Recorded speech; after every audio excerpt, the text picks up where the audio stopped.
This section, in fact, the whole of the revelation of John, reaches its culmination in language of new creation.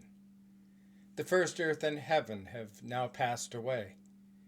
Of note here is that for John, this passing away does not entail a fiery destruction of the cosmos, as so many would paint this picture, but rather it is simply over.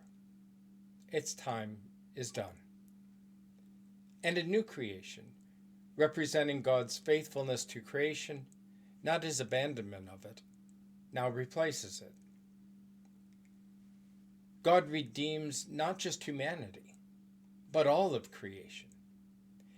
It is not a restoration to the way things once were, but a new beginning. Interestingly, the one notable thing missing in this new creation is the sea, which represents chaos, the chaos of the world that is so dominant in the lives of the faithful will be gone. A city now descends from heaven.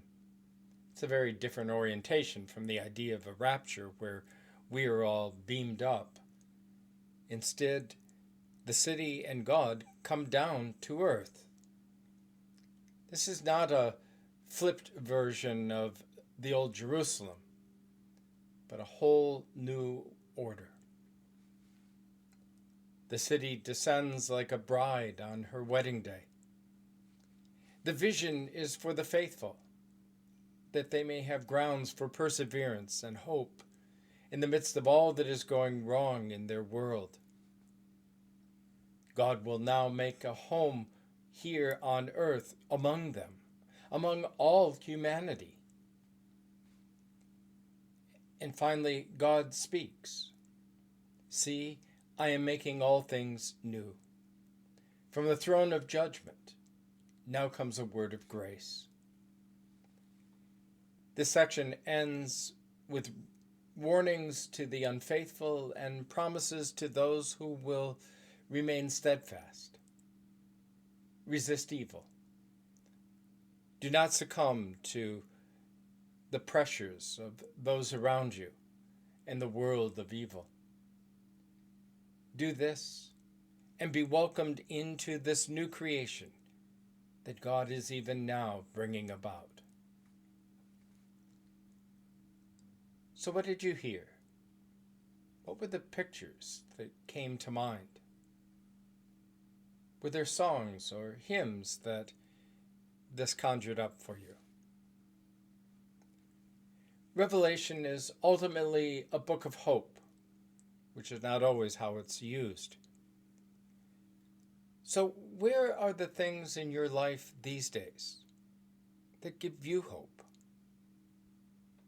that enable you to carry on in the midst of all that is going on in this crazy world?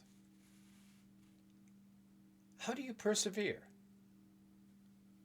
How do you remain faithful? What are the things around you that give you strength and courage?